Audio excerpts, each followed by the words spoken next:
እግሬን በአለት ላይ አቆመ አረማመዴንም አጸናው። ምን ማለት ነው? የእድሜ ልክ ነው። አንዴ ከመጣ እስኪመጣ ያሰቃያል። ከመጣ ግን አረማመድህን ሁሉ የሚቀጥለውን የላይፍ ታይም ፓዝህን ይቀይረዋል።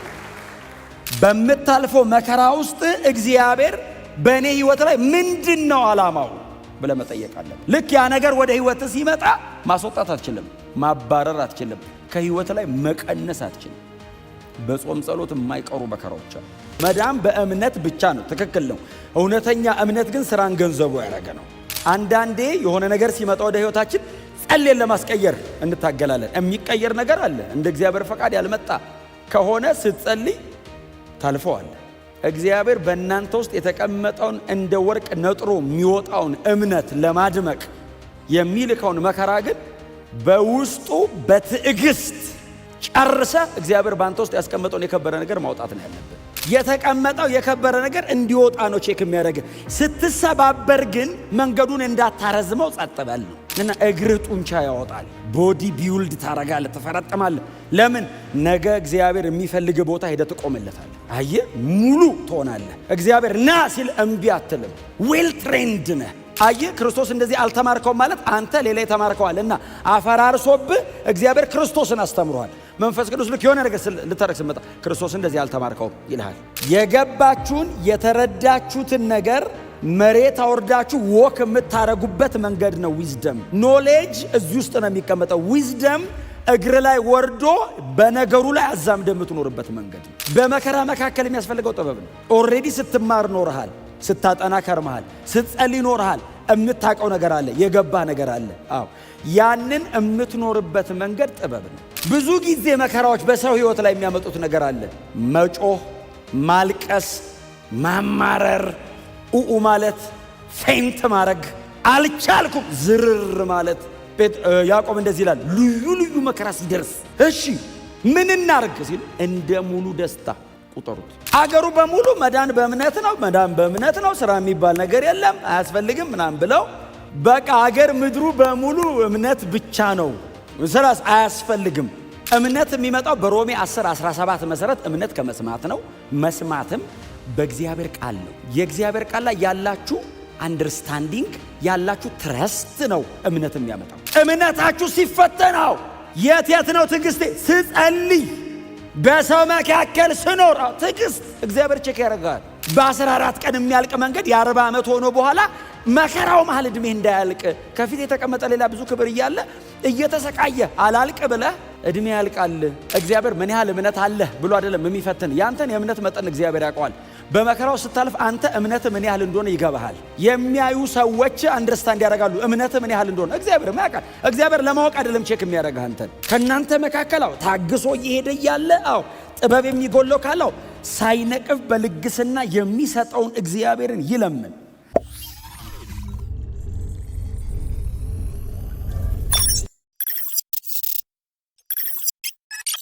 የያዕቆብ መልእክት ምዕራፍ 1 እስከ ቁጥር 12 ድረስ ያለውን በጌታ በኢየሱስ ክርስቶስ ስም አነባለሁ።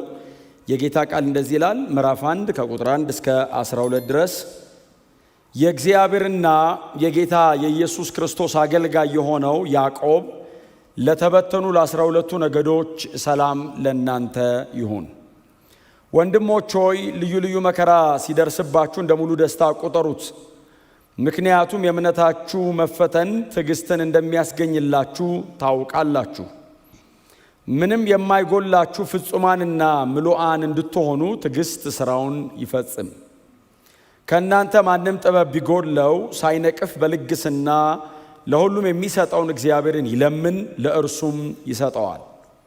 ዳሩ ግን ሳይጠራጠር በእምነት ይለምን። ምክንያቱም የሚጠራጠር ሰው በንፋስ እንደሚገፋና እንደሚናወጥ የባህር ማዕበል ነው። ያ ሰው ከጌታ አንዳች ነገር አገኛለሁ ብሎ አያስብ። እርሱ በሁለት ሐሳብ የተያዘና በመንገዱ ሁሉ የሚወላውል ነው። ዝቅ ያለው ወንድም ከፍ በማለቱ ይመካ፣ ባለጠጋም ዝቅ በማለቱ ይመካ፣ እንደ ሳር አበባ ይረግፋልና። ፀሐይ በነዲድ ሙቀቷ ወጥታ ሳሩን ታጠወልጋለች፣ አበባው ይረግፋል፣ ውበቱም ይጠፋል። እንዲሁም ባለጠጋ በዕለት ተግባሩ ሲዋትት ሳለ ይጠፋል። በፈተና የሚጸና ሰው የተባረከ ነው፣ ምክንያቱም ፈተናን ሲቋቋም እግዚአብሔር ለሚወዱት የሰጠውን ተስፋ የሕይወትን አክሊል ያገኛል። ይሄ ደብዳቤ ገላትያ እንደምታውቁት ከአዲስ ኪዳን መጽሐፍት መካከል መጀመሪያ ከተጻፉት 2 መጽሐፍት መካከል አንዱ ነው አይደል? ምናልባት አንደኛ ተሰሎንቄ ከቀደመ በመጽሐፍ ደረጃ ገላትያ ሁለተኛ ይሆናል። ብዙ ጊዜ ግን ገላትያ የመጀመሪያ ነው ተብሎ ይታመናል። 43 ኤዲ አካባቢ ስለተጻፈ ወንጌላት ሳይጻፉ ምንም አይነት የአዲስ ኪዳን መጽሐፍ ሳይጻፍ ቀድሞ የተጻፈው ገላትያ ነው።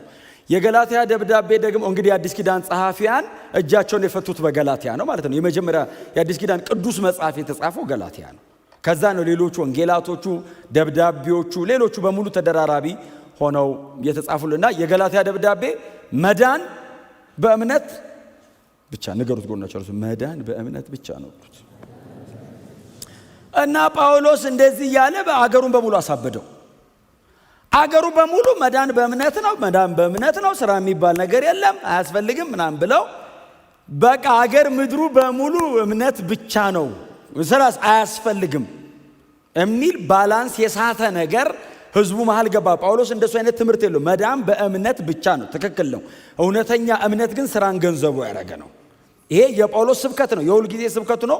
ሌሎች ደብዳቤዎችን ማንበብ እነ ተሰሎንቄን ሲጽፍ የእምነታችሁ ስራ፣ የፍቅራችሁ ድካም እና የተስፋችሁ ጽናት፣ እነዚህ በሙሉ አማኝ አምኛለሁ የሚለው ብቻ ሳይሆን እምነቱ በስራ ፍቅሩ በድካም ተስፋው በጽናት ይታያል። የጳውሎስ ትምህርት ሙሉ ነው። ግን ጫፉን ይዘው እየሮጡ ሲያስቸግሩ ለጳውሎስ ደብዳቤ የተጻፈ ባላንስ ነው ይሉታል። የያዕቆብ ደብዳቤ ያዕቆብ ደግሞ አዎ መዳን በእምነት ነው ይላል። ግን ደግሞ ይሄኛው እምነት ስራን ገንዘቡ ያደርጋል። በስራ የተገለጠ ነው የማይኖር እምነት። እሱን እምነትማ ይልና እዚህ ደብዳቤ ላይ ሰይጣንም ያምናል። የሰይጣን እምነት የሚባል ትምህርት እኔ አላውቅም። ያዕቆብ ግን ምን አለ? እንደዚህ አይነት እምነት አጋንንትም ያምናሉ አለና እንደውም ይንቀጠቀጣሉ፣ ግን ምላሽ የለውም፣ አይኖርም፣ ግን ወደ ጽድቅ ግን አይመጣም። ኢየሱስን ወደ መምሰል መቼም ሰይጣን አይመጣም። አሜን በሏ። ምንም እድል የለውም። እሱም አይፈልግም፣ እግዚአብሔርም ጥሎታል። አጋንንትም ይሄንን እምነት አንተ የምትለኝን አይነት እምነት ያምናሉ፣ ቀጥሎ ይንቀጠቀጣሉ። አንተ ከዚህ የዘለለ እምነት ያስፈልግሃል ይልና አጠገብ ያለው ወንድም ራቁቱን ብታየው እሳት ሙቅ ብለው ብትሄድ በክርስቶስ ኢየሱስ አምኛለሁ ብትለኝ የቱ ጋር ነው እምነትህ? አጠገብ ያለው ወንድም ተርቦ አንተ ጠግበ እየዋልክ እያደርክ አጠገብ ላለው ወንድም ጌታ ይረዳሃል ብለው ብትሄድ ፕራክቲካል ሁኑ ይላል። በጣም ቀላል አይደለም፣ ግን እውነት ነው። እና ያዕቆብ ሁሌ አለ። የተቸገረ ሰው አይጠፋም፣ የሚርበው ሰው አይጠፋም። ጌታን የሚያምን ካንተ እኩል ጎን ቁጭ ብሎ እግዚአብሔር አምላኬ ብሎ ተስፋ የሚያደርግ ለዛ ሰው አንተን ነው እግዚአብሔር መሳሪያ ምልክትም እጅም የሚያደርግ። እና ይሄ እምነት በእንደዚህ አይነት ስራ መገለጥ አለበት። በጽድቅ መኖር፣ በቅድስና መኖር፣ እግዚአብሔርን እየፈሩ መኖር፣ በጸሎት እየተጉ መኖር አንድ ነገር ነው። አጠገባችን ላለው ሰው እየተቆረስን ያለንን ሼር እያደረግን መኖር ደግሞ እሱም ደግሞ ሌላ ነገር ነው። ያዕቆብ በጣም ፎከስ የሚያደርገው እሱ ላይ ነው። እሱን ነው የሚጽፈው እዚህ ደብዳቤ ላይ እና ምዕራፍ 1 ከቁጥር 1 ጀምረን ያነበብነው በጣም ይገርመኛል። ይሄ ሰው ቅድም እንደነገርኳችሁ የጌታ ኢየሱስ ክርስቶስ የሥጋ ወንድም ነው። የሥጋ ወንድም ተብሎ እንግዲህ የተጠቀሱ ናቸው። እንግዲህ እኔ ወንድሞች የሚለውን ቃል ሊትራሊ በቁሙ ነው የምረዳው። በተለያየ ቋንቋም ሄዳችሁ ማንበብ ትችላላችሁ። እናንተ እጃችሁ ላይ ኮይኒዮም ካለ ሌክሲኮኑም ካለ ማንበብ ትችላላችሁ። ወንድሞች የሚለው ትክክለኛ ቃል ነው የሚጠቀመው። አዴልፎስ የሚለውን ቃል ነው የሚጠቀመው። ስለዚህ እንግዲህ ምልላችሁ ነው አሁን የኢየሱስ ክርስቶስ ወንድም ነው ማለት አሁን ራሱን በተለየ መንገድ አሁን ቸርች ውስጥ አያየውም። አሁን የጌታ ኢየሱስ ክርስቶስ ወንድም ነው፣ አንድ ቤት ከኢየሱስ ጋር ኖሯል ማለት ነው። አሁን በእንደዚህ አይነት መሲሁን በአካል ማወቅ ብቻ ሳይሆን አንድ ቤት አብሮ ኖሯል ከመሲህ ጋር። ከጌታ ከኢየሱስ ክርስቶስ ጋር አንድ ቤት ኖሮ ጌታ ኢየሱስ ክርስቶስን ግን ሲጠራው የእግዚአብሔርና ይልና የጌታ የኢየሱስ ክርስቶስ ባሪያ ይላል ራሱን። በጣም በተለየ አይነት መንገድ እሱና ኢየሱስ ግንኙነት እንዳላቸው በደብዳቤውም ላይ ሜንሽን አድርጎ አያውቅም። በሐዋርያት ሥራም ላይ እሱ በተጠቀሰበት ቦታ የኢየሱስ ክርስቶስ ወንድም ነኝ አላለም። ራሱን ሰሚት አድርጎ የእግዚአብሔርና የጌታ የኢየሱስ ክርስቶስ ባሪያ ያዕቆብ። በጣም ትንሽ ብርሃን ሲያገኘን እኮ እኛ የምንሆነው ነገር አለ። ይሄ ሰውዬ መሲህ ጋር አንድ ቤት ኖሮ አንድ ላይ አድጎ 30 ዓመት ሙሉ ኢየሱስ የኖረበት ቤት ውስጥ አብሮ ከኢየሱስ ጋር ኖሮ የ12 ዓመት ልጅ ሆኖ ኢየሱስን ያውቀዋል። የ20 ዓመት ወጣት ሆኖ ኢየሱስን ያውቀዋል። የ30 ዓመት ልጅ ሆኖ ከዛ ቤት ሲወጣ ኢየሱስን ያውቀዋል። እስከ 30 ዓመቱ የኖረው እዛ ቤት ነው። አብሮ እያንዳንዱን እድገት ከማርያምና ከዮሴፍ እኩል ያየ ሰውዬ ምንም የተለየ ፕሪቪሌጅ ቸርች ውስጥ አያመጣም። እሱ ኖርማል ከሆነ እኛማ ኖርማል ነን። እሱ በጣም ስፔሻል ነኝ ካላለ የኢየሱስ ክርስቶስ እንደውም የኢየሱስ አይደለም የጌታ ኩሪዮስ ነው የሚለው ኢየሱስን። እኛ ቤት የኖረ አይደለም የሚለው ከሰማይ እኛን ለማዳን የወረደ ጌታ ይላል። የዘላለም አምላክ ከአብ ጋር እኩል ነው የሚጠራው። አወር ጋድ ይለዋል አብን። ጌታ ኢየሱስ ክርስቶስን ደግሞ አወር ሎርድ ኩሪዮስ ኩሪዮስ በአብ መጠን ነው የሚጠራው። የአብና የወልድ ባሪያ ነኝ ብሎ ጌታ ኢየሱስ ክርስቶስን እንደ እግዚአብሔር አብ እኩል አድርጎ ይጠራዋል። ባሪያው የሆንኩኝ ያዕቆብ እና በዛ ለ12 በተለያየ ቦታ ተበትነው ላሉ ለ12 ነገዶች ይላል። በጣም በብዙ መከራ ውስጥ እያለፉ ያሉ አሉ። በጌታ ሆነው ቅዱሳን ናቸው። ሞር ደግሞ አይሁዳውያን ይበዙበታል እና ተበትናቸዋል ይላል። ለእናንተ ይህን ደብዳቤ እጽፋለሁ ይላል። በምድር ላይ በጌታ ሆኖ መኖር መጻተኛ ሆኖ መኖር ነው። በጌታ ልክ ስትሆኑ አገር ትቀይራላችሁ። ሰማያዊ ተስፋ ይኖራችኋል። አገር ይሄን ነው ሲባል በሰማይ ነው እንላለን። የምንጠብቀው አዳኝ ከሰማይ ይመጣል እንላለን። ክርስቲያን ስትሆኑ ወዲያው ትቀየረ መጻተኛ ትሆናላችሁ። እዚህ መሬት ላይ ባለ ርስት አትሆኑ። ሰማይ ነው ርስቴ ትላላችሁ። በገዛ አገራችሁ በድንኳን ትኖራላችሁ። እግዚአብሔር ያንተ ነው ብሎ በሰጠ ቦታ እንግዳ ያደርጋል። ክርስትና የኔ የምትለው ነገር በሙሉ ሰማይ ይሆናል። መሬት ላይ ያለን ነገር በሙሉ አጠገብ ላለ ወንድም በረከት፣ ለሌሎች ሰዎች በረከት፣ ለእግዚአብሔር ክብር ብቻ ታደርገዋለህ። እስቲ አሜን በሏ። እና እንግዶች ናቸው። በተለያየ ቦታ ተበትናቸዋል። በልዩ ልዩ መከራ ውስጥ እያለፋችሁ ነው። ለእናንተ ይህንን ደብዳቤ እጽፋለሁ ይልና ቁጥር 2 ላይ ወንድሞች ሆይ ልዩ ልዩ መከራ ሲደርስባችሁ እንደ ሙሉ ደስታ ቁጠሩት። አይ ቲንክ ይጋጫል መከራና ደስታ። ለወንድሞች ሆይ አለ። አቤት ይላሉ ቅዱሳን ናቸው። ከያዕቆብ ደብዳቤ መጥቷል ሲባል ዝም ብላችሁ ሳሉት። እንግዲህ እነ ጴጥሮስ እነ ጳውሎስ እነ ዮሐንስ በጣም የሚያከብሩት የተከበረ ሰው ደብዳቤ ልኳል። ወንድሞች ሆይ አቤት ልዩ ልዩ መከራ ሲደርስባችሁ እንደ ሙሉ ደስታ ቁጠሩት። መከራና ደስታ በጣም ዳርና ዳር የቆሙ ነገሮች ናቸው። በሰው ሕይወት ላይ ክርስቲያን ሆኖ መሬት ላይ ሲኖር መከራ ኮመን ነው። ትራያልስ ኮመን ናቸው።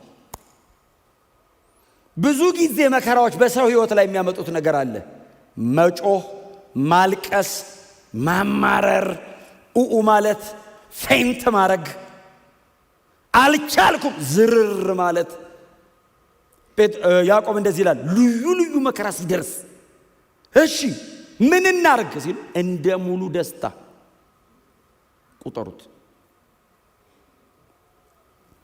በመከራውና በደስታው መሃል በጣም ሰፊ ገደል አለ አይደል? የምታልፉበት መከራ አለ። አው እንደ ልዩ ልዩ ደስታ መቁጠር አለ። አው መሃሉስ እግዚአብሔር በሚያሳልፋችሁ ይሄ ማለት ባይዘው ሆሊ ትራያልስ ናቸው፣ ቅዱስ መከራዎች። ከቁጥር 13 በኋላ ለክፉ መከራ ቴምፕቴሽንስ፣ በጣም ክፉ የሆኑ ኢቪል የሆኑ አሉ። እስከ ቁጥር 13 ድረስ ያለው ግን እናንተን ለማጥራት በእናንተ ህይወት ላይ ያለውን የእግዚአብሔርን በጎ የሆነ ነገር ለማድመቅ የሚመጣ ነው።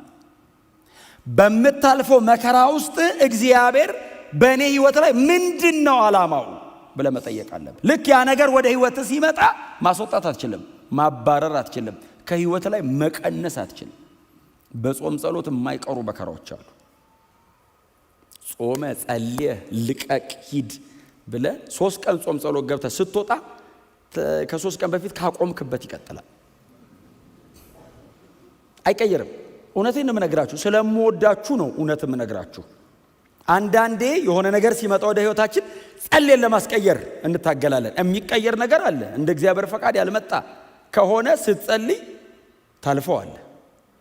እግዚአብሔር በእናንተ ውስጥ የተቀመጠውን እንደ ወርቅ ነጥሮ የሚወጣውን እምነት ለማድመቅ የሚልከውን መከራ ግን በውስጡ በትዕግስት ጨርሰ እግዚአብሔር ባንተ ውስጥ ያስቀመጠውን የከበረ ነገር ማውጣት ነው ያለብህ። ለምሳሌ ጳውሎስ ብዙ ጊዜ ስለምንጠቅሰው እስር ቤት ሲመጣ እንዳልገባ ብሎ አይደለም የሚጸልየው። እስር ቤት ውስጥ ሆኖ አፌን ስከፍት የምናገረው እንዲሰጠኝ ጸልዩልኝ እኮ ነው የሚለው። የት ነው አፌን ከፍተ የምታስተምረው? ለእስረኛ እዚህ ውስጥ ላሉት። ከዛስ እድል ከተገኘ ፍርድ ቤት፣ ያው ተከታታይ ትምህርት ከሆነ እስር ቤት ነው፣ ሲንግል ስብከት ከሆነ ፍርድ ቤት ነው የሚጋበዘው። ስለዚህ እንደው እድል ሰጥቶኝ በር ላይ ከወጣሁኝ ያው ፍርድ ቤት በነገስታቱ ፊት ስቆም የምናገረው እንድፈታ አይልም። ለምን? በውስጡ የተቀመጠውን የከበረ ነገር እግዚአብሔር የሚያወጣበት እንደሆነ ገብቶታል። ዳይቨርት እንዲያደርግለት አይጸልይም፣ ኮንቨርት ነው የሚያደርገው። ታዲያ ምንድነው ማድረግ አለብን? እንደ ሙሉ ደስታ መቁጠር። ጌታችን መድኃኒታችን ኢየሱስ ክርስቶስ ከሱ በላይ ምሳሌ የለንም። ወደ መስቀል ሊሄድ ሲል ሐሙስ ማታ ለዓርብ ለስቅለቱ ሐሙስ ማታ ሲጸልይ አባት ሆይ ነፍሴ እስከ ሞት ተጨነቀች፣ ብትወድ እቺ ጽዋ ከኔ ትለፍ፣ ነገር ግን የኔ ሳይሆን ያንተ ፈቃድ ትሁን ሲል አብ ፈቃዴ ነው ጠጣት አለው። ጌታ ኢየሱስ ጸጥ ብሎ ጨረሰው። በሱ ጽናት እኛ ተወለድን። እምቢ ቢልስ የማዳን ሥራ አይሰራም። የዘላለም ሕይወት ብሎክ ያደርጋል። ሰዎች ከድቅድቅ ጨለማ ወደሚደነቅ ብርሃን አይሻገሩም። ሰይጣን ማዕረጉ አይቆረጥም። ጌታ ኢየሱስ ክርስቶስ ለዚህ በጣም ምሳሌያችን ነው። የመከራ ናዳ እላዩ ላይ ሲመጣ ጸጥ እያመሰገነ ዕብራውያን 12:2 እዚህ ይላችኋል። ከፊቱ ስላለው ደስታ በመስቀል ታግሶ በሰማያት በግርማው ቀኝ ተቀምጧል። መስቀል መከራ ነው ለማለት ይከብዳል። መከራ የሚለው ቃል ያንስብኛል። ምክንያቱም ሁላችንም የሆነች ነገር የጎደለበትም መስቀል ላይ የሞተም እኩል መከራ ይሆናል። መከራ የመስቀሉ ትንሽ ከመከራ ያለ ጣር ነው። ጣር ውስጥ ሆኖ ይደሰታል። ለምን? ከፊቱ ስላለው ደስታ እኛን ያየናል። ታገሰ። ከዛስ በሰማያት በግርማው ቀኝ። ልዩ ልዩ መከራ ሲደርስባችሁ ልዩ ልዩ መከራ አለ። ታገሱ፣ እንደ ሙሉ ደስታ ቆጠሩት። እግዚአብሔር በዛ መከራ መካከል በእናንተ ሕይወት ላይ የሚገነባው በጣም አስደናቂ ግንባታ አለ። ኮምፈርተብል ዞን ውስጥ ሆነ ሊገነባ የማይችል ግንባታ በመከራ መካከል ይገነባል። ውስጣችሁ ያለውን ነገር ለማውጣት እግዚአብሔር መንገድ ሲያስጀምርህ ግዴታ ነው እላይ ላይ የሚወርደው አንዳንድ ነገር ይወርዳል። ላይ ቀንና ሌሊት ይፈራረቅብሃል። በጣም ያሰቃያል። ለምን? ውስጥ የተቀመጠውን የከበረ መዝገብ ለማውጣት ሸክላውን ይሰብረዋል ከላይ። ምክንያቱም ሸክላው ደብቆታል ከውስጥ። የከበረን መዝገብ በሸክላ ዕቃ ውስጥ ያኖረ ይላል። ስለዚህ ይሄ ሸክላ መሰበር አለበት፣ ሰው የከበረውን መዝገብ ጥላውን ውስጥ እንዲያገኘው። ሸክላውን መስበር ማለት በቃ ሸክላውን መስበር ማለት ነው። አፈሩን መታ ያደርገዋል። ለምን? ያንን የሚያክል ብርሃን እንደዚህ አፍኖ ይዞበታል። እግዚአብሔር ደግሞ ቁም ነገር ያለው ሸክላ ዕቃ ውስጥ የከበረ ነገር ማስቀመጥ ብቻ ሰው ያን የከበረ መዝገብ ማውጣትም ጭምር ነው። መዝገብ ነው፣ መመንዘር አለበት። ትሬዠር ነው፣ ሀብት ነው፣ የልጁ ኢንቨስትመንት ነው። ይሄንን ለማድረግ እግዚአብሔር የሚያደርገው መንገድ የሚያደርገው ጉዞ ላይ የሚያመጣው ሲቃይ አይደለም። ለዛ ነው መጨረሻውን ስታየው የከበረውን ነገር ማውጫ ስለሆነ እንደ ደስታ ቁጠረው ይላል። መከራ እኮ ነው ያዕቆብ ሲሉት ውስጥ የተቀመጠውን የከበረ ነገር ማውጫው ነው። ታዲያ እንደ ደስታ ቆጥር። መሃል ላይ ያለችዋን ነገር በትዕግስት ለፏት ይላል የሚቀጥለው ቁጥር ላይ።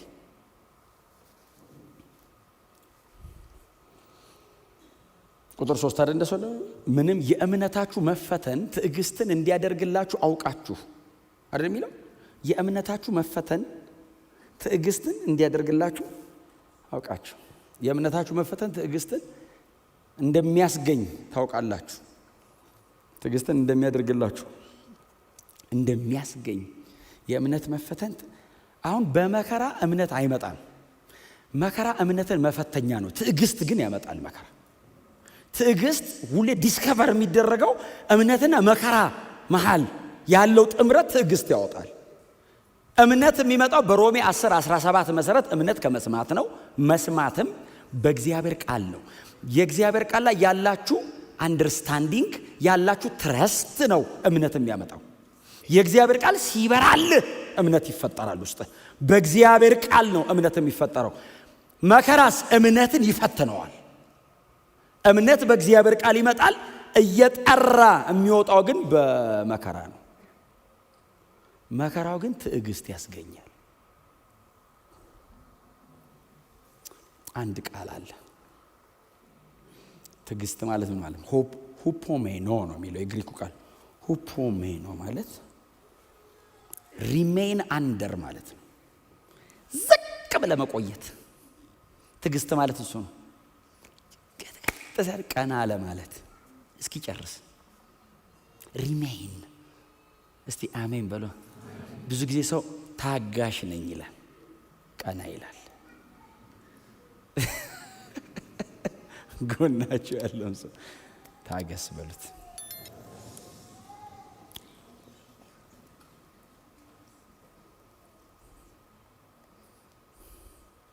በጣም ነው የወደድኩት ቃሉን። ሆፖሜኖ የሚለው ቃል ሪሜን አንደር እኔ ገባኝ ሆነ። ያው የምታልፉበት መንገድ አለ፣ እንደ ክርስቲያን ይገባችኋል።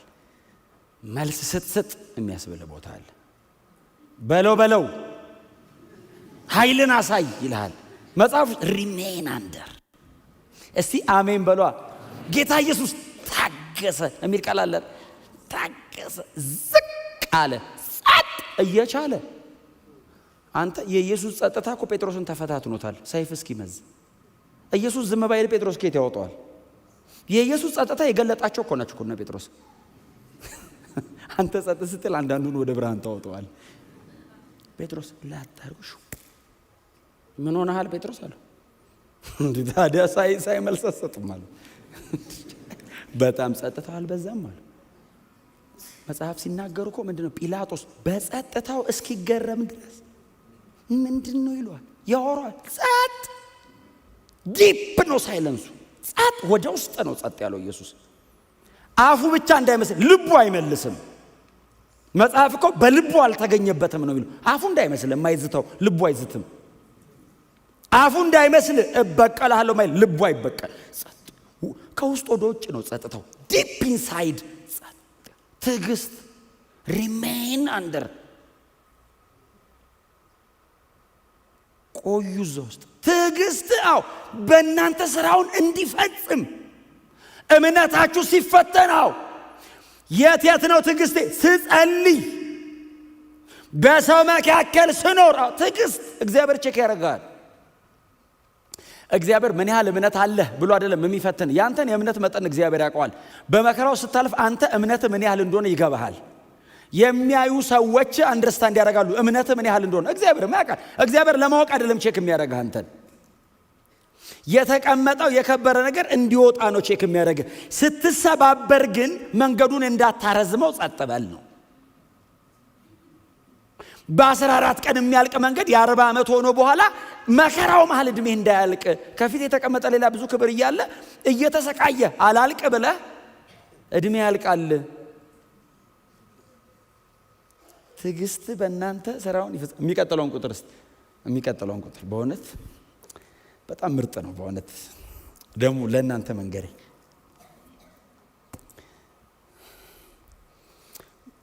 እምነት በእግዚአብሔር ቃል የሚመጣው ይሄን ሚስ እንዳታረጉ። እምነት ሁሌ የሚመጣው በእግዚአብሔር ቃል። እሺ እናገረዋለሁ። ይሄን እምነት ሁሌ በእግዚአብሔር ቃል የሚመጣው አንዳንድ ቃል አለ እምነትን እመነው የሚሉ እምነትን እመነው ምን ነው እንዴ?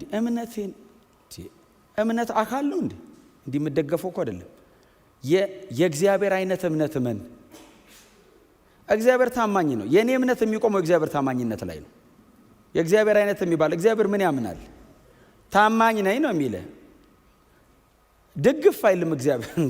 እንዴ ሁላችን እሱ ላይ ነው የተደገፍነው። አረ እንዴ እግዚአብሔር ተደገፉ ቢደገፍ እንዴ ማላይ አፈር ላይ ሰው ያስደግፍም እኮ ሰው ይፈርሳል። እንኳን እግዚአብሔር። እምነት ሁሌ ግራውንድ የሚያደርገው እግዚአብሔር ቃል ላይ ነው። በእግዚአብሔር ቃል የተገኘ እምነት ደግሞ ይፈተናል። ሲፈተን ያ ፈተና ያ ቻሌንጅ ትዕግስትን ከውስጡ ዲስከቨር ይደረግ። ትዕግስት ይገኛል እዛ ውስጥ። ከዛ ትዕግስት ምንድነው የሚለው? ቁጥር አራት ምንድነው የሚለው? ምንም የማይጎድላችሁ ፍጹማንና ምሉዓን እንድትሆኑ ትዕግስት ስራውን። ፍጹማንና ምሉዓን የሚለው ቃል ከፐርፌክሽን ጋር የተያዘ ነው።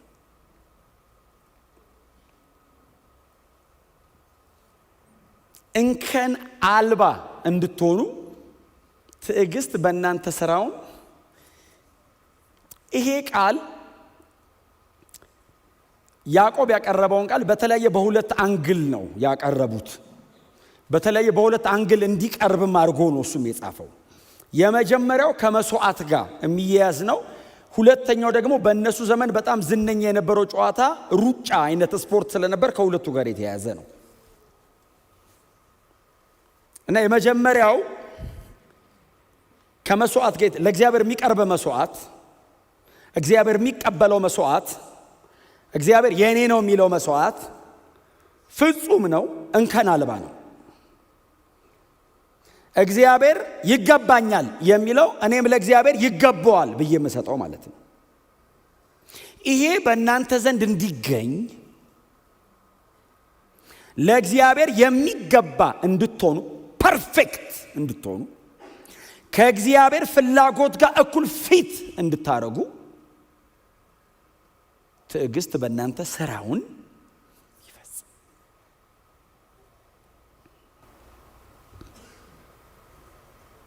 ሁለተኛው የሚቀርበው ከስፖርት ጋር ከሩጫ ጋር የተያያዘ ነው።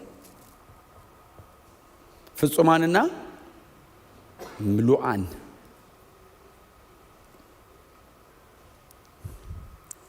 በአንድ ቀን አዳር ምንም ነገር ወደ ፍጽምና አይመጣም፣ እንደምታውቁት ነው።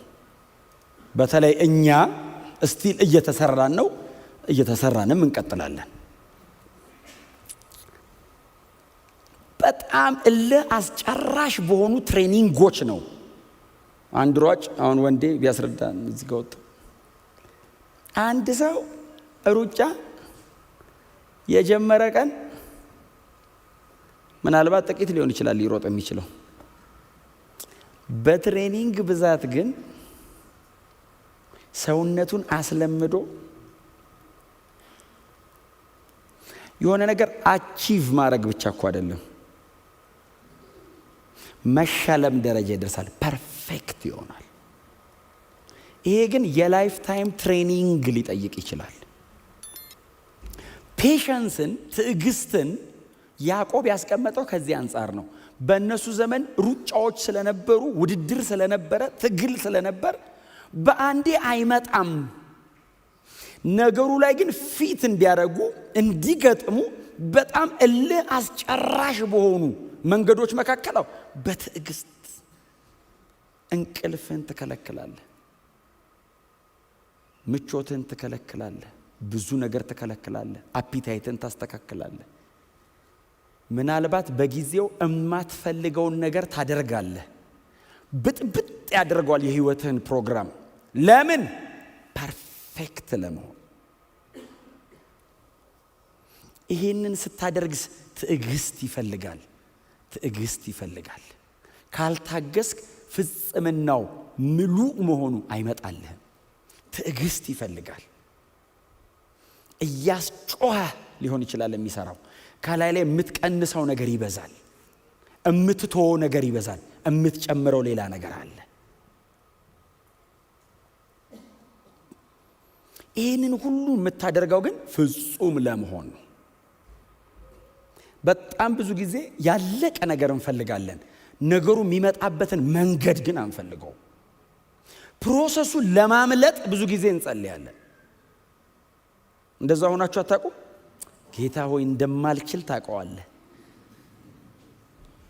ትሬኒንጉን አምልጠን ተመርቀን ለመቆም ትምህርቱስ 12 ዓመት ሙሉ ከፕሪፓራቶሪ ተነስቶ ሲማር ከርሞ 12 ግራጁዌት አድርጎ ካምፓስ ጆይን አድርጎ እንደገና ገብቶ እንደገና ተምሮ ተመርቆ፣ እኛስ መነሳንሱን አዙሩት የሚለውን ቀን ነው የምንፈልገው። መነሳንስ ዝም ብሎ ይዞራል እንዴ? መመረቅ ከፊት ካለ እቺን መታገስ፣ ፔሸንስ። ክርስትናም ናቹራል ነው። ምትሃት እንዳትለምዱ፣ አስማት እንዳትለምዱ። እንደዚህ እርግብ ፊልም ላይ ነው ያለው። እንደዚህ አይነት ነገር መሬት ላይ የለም። እንደዚህ ኮፍያ ዋው የለም። ክርስትና ዋው ይጠፋባል። ዋው ራሱ ይጠፋባል። ፊደል ያጣላፍ እና እግር ጡንቻ ያወጣል። ቦዲ ቢውልድ ታረጋለህ፣ ተፈረጠማለህ። ለምን? ነገ እግዚአብሔር የሚፈልግ ቦታ ሄደህ ትቆምለታለህ። አየህ፣ ሙሉ ትሆናለህ። እግዚአብሔር ና ሲል እምቢ አትልም። ዌል ትሬንድ ነህ። አቲቲዩድ የክርስቶስ አይነት ነው። አቋምህ ያጥንት ስትራክቸር የኢየሱስ አይነት ነው። የምትወደውና የምትጠላው የሱ አይነት ነው። ለምን? ትዕግስት ስራውን ፈጽሟል። ሪሜን አንደር። ለምንድን ነው ዝቅ ብዬ የምታገሰው? ሙሉ እንድትሆን፣ እማያሳፍር ሰራተኛ እንድትሆን፣ ነገ እግዚአብሔር የሚመካበት ባሪያው እንድትሆን። እግዚአብሔር ምንም ቢያረግብህ የማይፈራህ መሆን አለብህ። አሁን ተአምር ባረግ በእጁ ይጠፋብኝ ይሆን? ዝና ጥርግ አድርጎ ይወስደው ይሆን? ገንዘብ ብሰጠው ሀብት ይወስድ? አይፈራህም። ማቹር ካረክ ሄሪዮስ መሆን አለባችሁ። ቴክነን የሚታቀፍ ሕፃን ነው። ኔፊው ገና ዱክ የሚል ቲኔጀር ነው። ሄሪዮስ ከሆንክ ማቹር ድሰን የእግዚአብሔር ልጅ ተገለጠ የሚለው ቃል ባይዘ ሄሪዮስ ነው። ማቹር ያረገ የአባቱን ቤት ማስተዳደር የሚችል ልጅ ማለት ነው። የፍጥረት ናፍቆት የእግዚአብሔር ልጅ መገለጥ፣ የእግዚአብሔር ልጆች መገለጥ ሮሜ 8 ነው። ሄሪዮስ እኮ ነው ቃሉ። ማቹር ያረገውን ነው የሚፈልገው ፍጥረት። የአንድ ዓመት ሕፃን ልጅ ድክ የሚል ሕፃን ልጅ አምጥተህ ውጣ ይወጣል? አይወጣም። እጅ ጭነህ ብትጸልይለት ይወጣል? አይወጣም። በኢየሱስ ስም ውጣ ብትለው ይወጣል? አትፍሩኝ፣ አይወጣም። ይሄ ልጅ እንዲወጣ ምንድን ነው ማድረግ ያለብኝ? ማሳደግ። እያበላው እያጠጣው እያጠጣው በ15 ዓመቱ ሲመጣ 2 ደረጃ ባንድ ይወጣል። እድገት የሚፈታው ነገር ብዙ ነው። ቸርች ውስጥ እደጉ። ልጆች ሆናችሁ አትመኩ በልጅነታችሁ። እውነቴን ነው የምነግራችሁ። ሰው እንዴት ኢንፋንት ክርስቲያን ሆኖ እንዴት ይመካል? ይገርመሃል። እኔ አይባልም፣ መሞት አለብኝ እኔ፣ ክርስቶስ በእኔ ወደዚህ መምጣት አለ። ክርስቶስን እንደዚህ አልተማራችሁትም ይላል እግዚአብሔር ቃል። አየህ፣ ክርስቶስ እንደዚህ አልተማርከው ማለት አንተ ሌላ ተማርከዋል እና አፈራርሶብህ እግዚአብሔር ክርስቶስን አስተምሯል። መንፈስ ቅዱስ ልክ የሆነ ነገር ልታረግ ስትመጣ ክርስቶስ እንደዚህ አልተማርከው ይልሃል። ከዛ የሆነ ቀን ክርስቶስ እንደዚህ አልተማርከው፣ ከዛስ አይልህም። አንተ ነው የምትለው እንዲህ አልተማርኩትም ትላለህ። ስትበስል ስታድግ ያንተ ይሆናል። መካሪ ነጋሪ አትጠብቅም፣ ራስህ ታደርጋለህ። ፍጹማን መሆን አለባችሁ። ፐርፌክት ምሉአን መሆን አለባችሁ። እንከን የሌለው ማለት ነው። ባይዘው ይሄንን እንዴት ነው የማደርገው? ፕሮሰስ አለው እና ታገስ፣ ዝቅ በል። ትህትና ሂዩሚሊቲ ውስጡ አለው። ትሁት መሆን አለው። ሰጥተህ ነው የምትቀበለው። እድሜ ተከፍላለህ፣ ብርሃን ይሰጥሃል። ቁጭ ብለህ አይን እስኪደበዝዝ ድረስ ታነባለህ፣ መገለጥ ይሰጥሃል። ተንበርክከህ ትጸልያለህ፣ ይበራልሃል። ዝም ብሎ አየር ላይ የፈሰሰ ነገር ድነት ነው። እሱንም ሰርተ ስለማትችለው ነው በነፃ ይሰጣ። ብትሰራ ስለማታመጣው ድነት በነፃ ነው። ሌላውስ ዲማንድ መቀመጥ አለብን። አሜን በሏ። እውነቴን እምላችሁ ከ5 ዓመት በኋላ ምድሪቱን ሲስተሙን ቻሌንጅ የሚያደርግ ትውልድ ያስፈልገናል። ቸርች እየመጣ መሄድ ብቻ ሳይሆን ሲስተም ቻሌንጅ ማድረግ የሚችል ራይቸስ የሆነ አቋም የማይቀይር በደረሰበት ቦታ በሙሉ በክርስቶስ የማያፍር ነኝ የሚል ክርስቲያን ነኝ የሚል በጌታ ነኝ ፕራውድ የሚያደርግ። ይሄ ግን ዝም ብሎ እንደማይመጣ አውቁት። ማንነት ነው፣ መሰራት አለበት። እሱን ሲሰራው ሌላውን ያፈርሰዋል። እሱን ሲገነባው ሌላውን እያፈረሰ ነው። እሱን ሲተክል ሌላ ይነቅላል። እኩል ሁለት ነገር እግዚአብሔር አይተክልም። ስንዴም እንክርዳድም ጎን ለጎን ይተክላል እንጂ እላይ ላይ እኩል አይተከልም።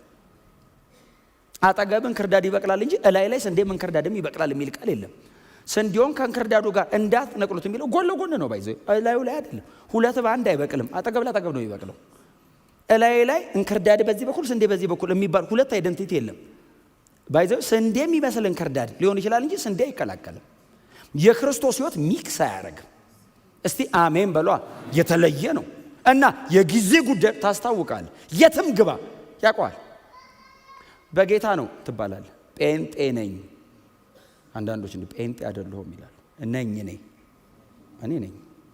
ጴንጤ ቃል ነው ይላሉ። ምንም ይሁን ነኝ እና ምንድነው ምንም አንዳንድ ሰው እሺ ምንድነው ሲባል ምን መሰለ ክርስቲያንማ ነህ። ጴንጤ ስትል ግን የምታምነው ይታወቃል።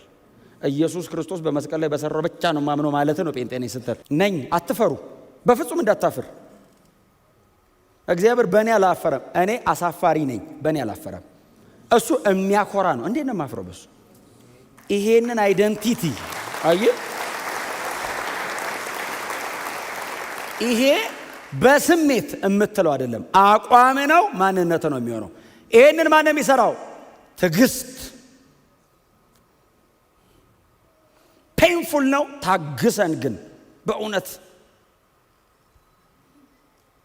ገበሬው ከፍሬው የመጀመሪያ ሊበላ ይገባዋል የሚል ቃል ባቸው 2 ጢሞቴዎስ ላይ የመጀመሪያ።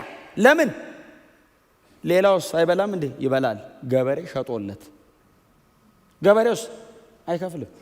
ሲከፍል ነው የኖረው። እድሜ ከፍሎ ጉልበት ከፍሎ እንቅልፍ ከፍሎ ነው ሲሰራ የከረመው እና የመጀመሪያ ነው። የፈለገውን ቢያደርገው ይችላል። ለምን? ዋጋ ከፍሎበታል። ክብር ለእግዚአብሔር ይሁን። ታገሱ። በጣም ነው የምወዳችሁ። ስለምወዳችሁ ነው እውነትም እነግራችሁ። ስለዚህ ሙሉ ሁኑ፣ ፍጹም ፐርፌክት ሁኑ መጽሐፉ ነው የሚለው። እንዴት ነው መሆኑ? በሂደት እምነቴ ሲፈተን ትዕግስት ተገኝቶ በትዕግስት መታገስ። መቼስ አንችልም እንትኑ ቴምፐራችን ዲግሪው ነው የሚለያየው እንጂ አንችልም። ማንም ሰው አይታገስም። አይ እንግዲህ ይላል። እሱን እኮ ነው የሚያወጣልህ። ኑሮ ያደርገዋል። ታውቃለህ? ሞላጭ አድርጎ ጎናቸው ያለው ሰው ዝም ብላችሁ ታገስ በሉት። አይ በሉት በደንብ ታገስ በሉት። ነገሩ ስትፈርስ ታገስ በሉት።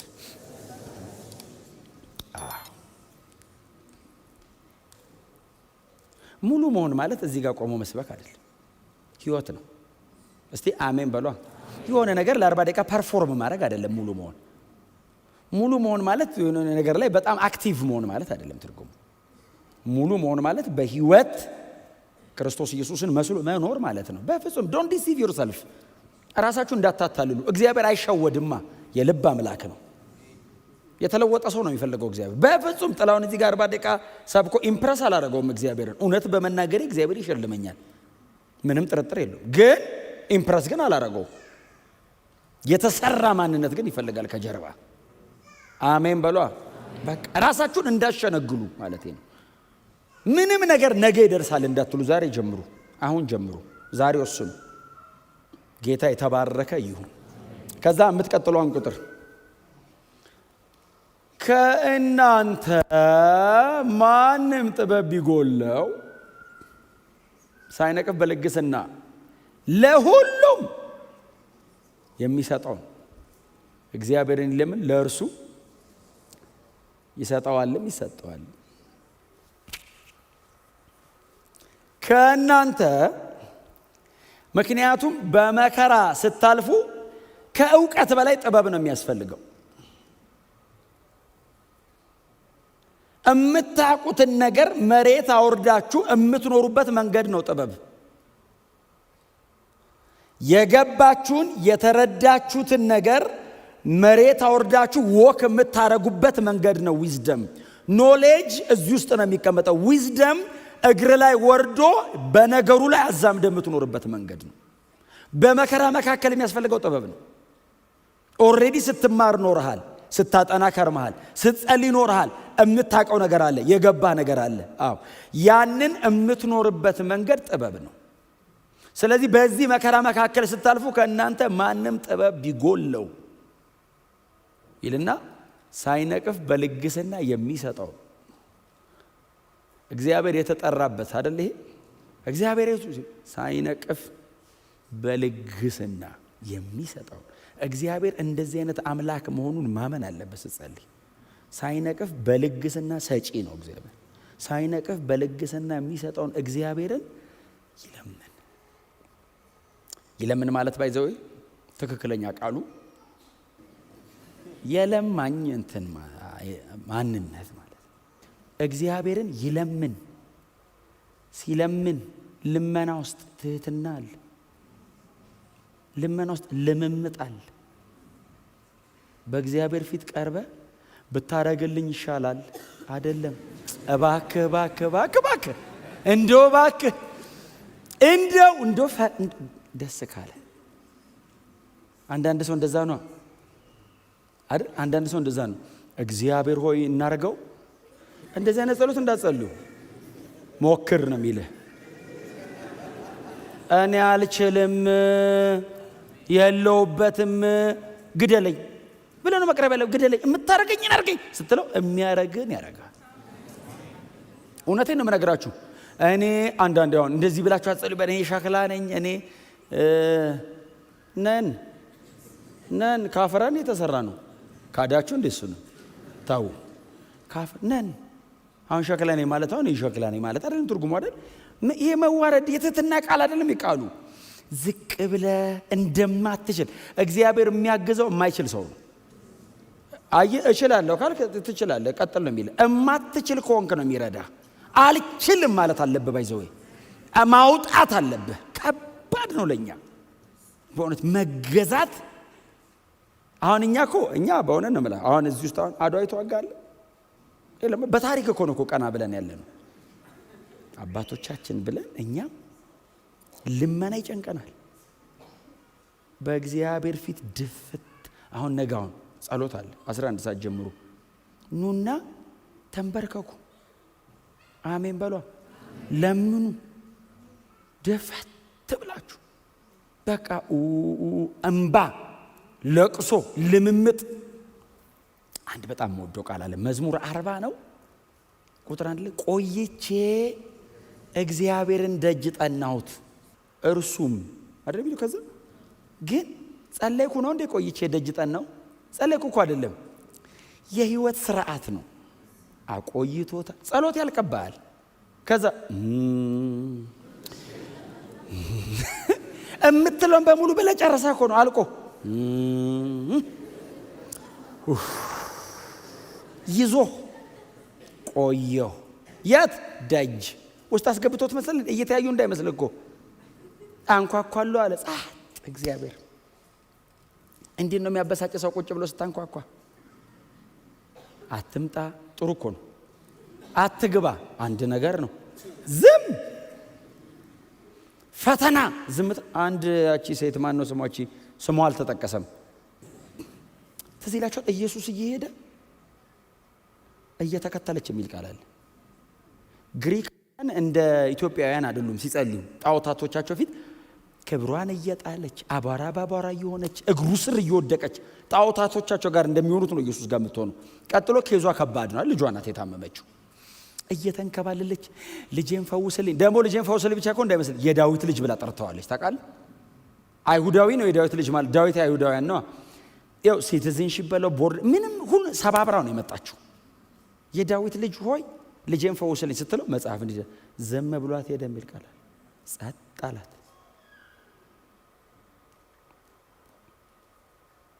ዝም ብሎ ተራመደ። ሲሄድ እየተከተለች ስትጮህ የሚል ቃል አለ። ጴጥሮስ መንፈስ ቅዱስ አልተሞላም፣ ሰው አይታገስም፣ አይሸከምም ሰው። መምህር አለው። አቤት አለው። እየተከተለች እንዳታስቸግረ ግሩፑን ረበሸችው አለ። በጠበጠችን አለ። ምንድነው እኛ አንተን ብለን ወተን ምንድነው የምታስረብሸን? መልሳት እስቲ ሲለው እሷን ዝም ብሎ ጴጥሮስን መምህር ሲለው አቤት አለው። እሷ እምነቷ ታላቅ ነው፣ እሱ የሰናፍጭ ቅንጣት እምነትም የለውም። ምክንያቱም እምነት ስጠን ሲሉት የሰናፍጭ ቅንጣት የምታህል ቢኖራቸዋል የለም ነው። እሷ ዝም ቢላት ትከተላለች። ጴጥሮስን ዝም ቢለው ባክ ነው የሚያደርገው፣ እንዳያረግ ነው። ሐዋርያ ሥራ ላይ ነው ሰውየው የበሰለው። አዎ በየመንገዱ እየተመለሰ የሚመለሰው ኢየሱስ። ሰይጣን ሊያበጥር መጣ የተባለው እኮ እሱን እኮ ነው። ይሄዳል ሰይጣን ሰፈር ጠቃል እንትኑ ሰፌድ ላይ ቁጭ ይላል። ሊያበጥረው ሲል ኢየሱስ ከአየር ላይ ሰይጣን ሊያበጥር የሚለው እኮ ሰፌድ ላይ በድግ ሊያደርገው ሲል ኢየሱስ ብድገት ታው ማለድኩልህ ይሏል። ና ተመለስ፣ ና ተመለስ።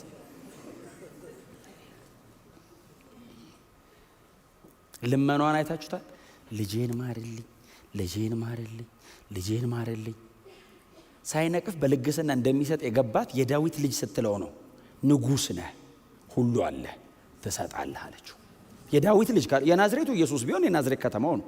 የዳዊት ልጅ ከሆነ ግን ሮያል ፋሚሊ ነው። ላይኔጅ መሲያኒክ ነህ እና ሁሉ አለ፣ ትችላለህ ነው እና ስጠኝ ነው።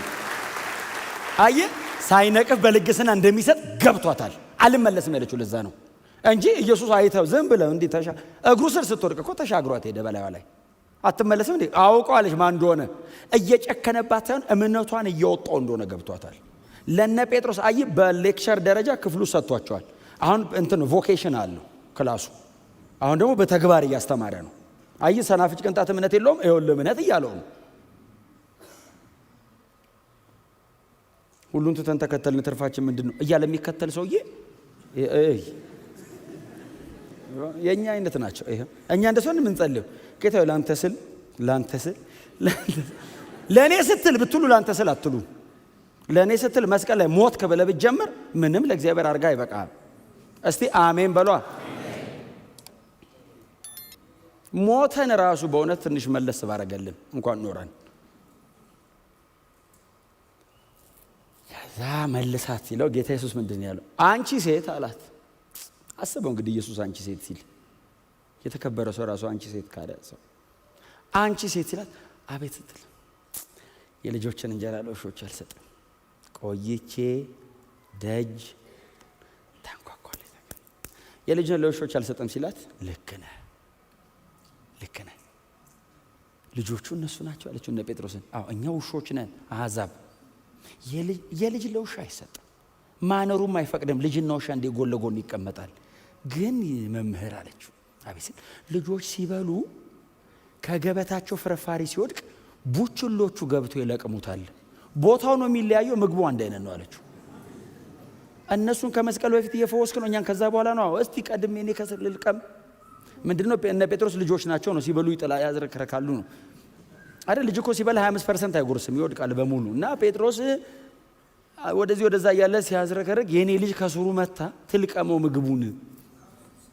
ጌታ እንደዚህ አላት፣ አንቺ ሴት አላት ድጋሚ ፋታ አልሰጣለችው። አቤት እምነትሽ ታላቅ ነው፣ የፈለግሽው ሁሉ ይሁንልሽ።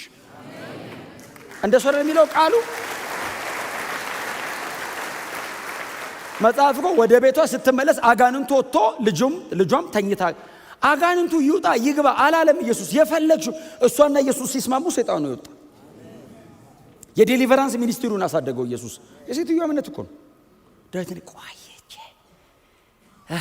ደጅ ጠናሁት አቆየኝ አለ። ክረምት፣ በጋ፣ ፀሐይ፣ ዝናብ፣ ሌሊትና ተፈራረቀብኝ። ልብሱ ላይ ሊያልቅ ይችላል። እየጸለየ ተደፍቶ እግዚአብሔር ወይ እባክህ እባክህ እባክህ እባክህ እያሉ ከዛስ መጣ እግዚአብሔር ዘንበል አለልኛልና ደጅ ጠናሁት ብሎ ከዛስ እርሱ ዘንበል አለልኝ። ከዛ ግን ዘንበል አለ ብቻ አይደለም። ዘንበል አለ በቂ ነው፣ በቂ ነው። ግን እሱ ከመጣ ዘንበል አልኩ ብቻ አይልም። ዘንበል አለልኝ አለ። ከሚውጥ ጭቃ ከረግረግ ማጥ ከሚውጥም ጭቃ ውስጥ አወጣኝ። እግሬን በአለት ላይ አቆመ፣ አረማመዴንም አጸናው። ምን ማለት ነው? የእድሜ ልክ ነው። አንዴ ከመጣ እስኪመጣ ያሰቃያል። ከመጣ ግን አረማመድህን ሁሉ የሚቀጥለውን የላይፍ ታይም ፓዝህን ይቀይረዋል። እስኪመጣስ መታገስ ይሻላል ግን አይደል? የትም ኖሮ ባክኖ ከመሞት እግዚአብሔርን ታግሶ የሚቀረውን ዘመንን የክብር ማድረግ ይሻላል። ከናንተ መካከል ታግሶ እየሄደ ያለ ጥበብ የሚጎለው ካለው ሳይነቅፍ በልግስና የሚሰጠውን እግዚአብሔርን ይለምን። አሁን ስሙኝ፣ እግዚአብሔር ያሰቃያል የሚል ትምህርት አይደለም ያለው። አንተ የምትቀርብበት ልብ እንዲያነ መሆን አለበት ነው። አሁን እግዚአብሔር ይዞብህ ቆይ ቁጭ በል ተንበርከክ ተነስ ይልሃል አይደለም። ከእግዚአብሔር አንጻር አይደለም። እንደ እግዚአብሔር ቸር የለም፣ እንደ እግዚአብሔር ሰጪ የለም፣ እንደ እግዚአብሔር የሚወደኝም የለም፣ እንደ እግዚአብሔር የሚራራልኝ የለም። ግን አንተ ስትቀርብ በዚህ አይነት ልብ ቅረብ ነው። በልመና ቅረብ፣ በትህትና ቅረብ፣ ዝቅ በል፣ ራስን አዋርድ ማለት በተገጣጠሙ ቃላት አይደለም። ውርደት የልብ መሰበር ነው። ትህትና ነው። የተዋረደ መንፈስ መያዝ ነው። ምክንያቱም መዝሙር 51 ላይ የተሰበረው ልብ እግዚአብሔር አይንቀውም፣ የተዋረደውንም መንፈስ እግዚአብሔር አይተውምና ይላል። እግዚአብሔር እየሄደ እያለ ትዕቢተኞች መንደር እግዚአብሔር ዝም ብሎ ነው የሚሄደው። አይሰማም። ፈሪሳውያን አሁን ሲጸልዩ ዝም ብሎ ነው የሚሄደው። 80 ዓመት ጸልዮ ፈሪሳዊ እግዚአብሔር ሲያገኙ ሳጸልይ መጣ ነው የሚለው። አይሰማማ። የተሰበረ ልብ ሲያስ አያልፈውም ይላል። የተዋረደ መንፈስ አይንቀውም። እኔ ግን ወደዚያ ወደ ትሁት የሚል ቃል አንባቸዋል ኢሳይያስ ላይ። መንፈሱ ወደ ተሰበረ በቃሌ ወደሚንቀጠቀጥ ወደዛ ሰው እመለከታለሁ። እስቲ አሜን በሉ። ሳይነቅፍ በልግስና የሚሰጠውን እግዚአብሔር ነው ይለምን። ላይክ ቤጋር ለማኝ ትሁት ሆኖ እየተለማመጠ እንደሱ ያደርግ፣ እግዚአብሔር ይሰጠዋል ነው የሚለው ቃሉ። እየተለማመጥክ ኑር ብቻ አይደለም፣ ሰጪ ነው እግዚአብሔር። አይነቅፍህም ሲሰጥህ። በየቀኑ ነው ምን ለምነኝ አይልህም። ቀጥሎ ሲሰጥህ አይሰፍርም፣ በልግስና ነው። እችን ታክል አይልም፣ በልግስና ነው። እንካ አሜን ነው። ያልጸለይከውን ሁሉ ነው የሚሰጥህ። ክብር ለኢየሱስ ይሁን። እምትቀጠው ቁጥር 6 ላይ ዳሩ ግን አሁን ይሄኛው ሳይጠራጠር የሚለምን ነው። ቁጥር 6 ምንድን ነው? ቁጥር 6 ምክንያቱም አይደል የሚጠራጠር ሰው በንፋስ እንደሚገፋና እንደሚናወጥ የባህር ማዕበል ነው። ባህር ላይ ያለች መርከብ ነው አይደለም የሚለው፣ ማዕበሉ ራሱ ነው። አንድ ሰው የሚለው ገፊው ማን ነው? ንፋስ እንደሚገፋውና እንደሚናወጥ የባህር ማዕበል ነው። ምን ማለት መሰለ? እምነት ከሌለ እግዚአብሔርን ትረስት ካላረከው ትሰምጣለህ ነው። ይውጠዋል፣ አይችልም ነው። መቆም አይችልም። አንስቴብል ነው። መቆም አትችልም። የሚጠራጠር ሰው እንደውም ደብል ማይንድድ ይለዋል። ደብል ማይንድድ የሚጠራጠር ሰው ማለት እኮ እንደሱ ማለት ነው። ሁለት ነፍስ ያለው ማለት ነው። ለሰማይም ለምድርም ሁለት ነፍስ ያለው፣ ለምድሩን ያለው ለሰማዩ እግዚአብሔር አለ የሚል፣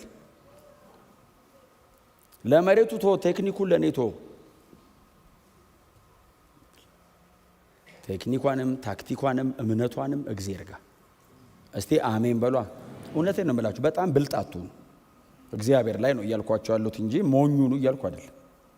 ልባሙ ግን እግዚአብሔር ላይ አይደለም። እግዚአብሔር ላይ በጣም ሊጠበቡ የሞከሩ ሰዎች አሉ መጽሐፍ ቅዱስ ላይ። 20 ዓመት እንዲሁ አይደል ያቃጠለው ያዕቆብ።